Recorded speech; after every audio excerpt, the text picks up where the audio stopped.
Quelle est votre histoire personnelle d'effet papillon? Pas la mienne, mais celle de ma tante. Elle était toujours à l'heure partout. C'était un traumatisme hérité de son enfance. Elle vivait dans le Bronx et travaillait dans le sud de Manhattan. C'était un trajet de métro de 45 à 60 minutes pour elle, donc elle devait généralement se lever très tôt pour arriver à l'heure au travail. Une nuit, il y a eu une panne de courant dans son immeuble. Aujourd'hui encore, elle vit dans le même immeuble, et personne ne sait pourquoi c'était le seul touché. Son réveil numérique s'était réinitialisé lorsque le courant est revenu à l'aube, si bien qu'il ne l'a pas réveillée. Elle s'est finalement réveillée à 7h30, à seulement 30 minutes du travail.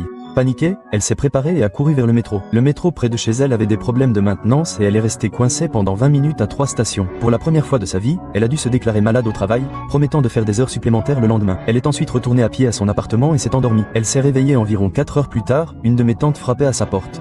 Elle a ouvert et ma tante était hystérique, car elle ne répondait pas au téléphone.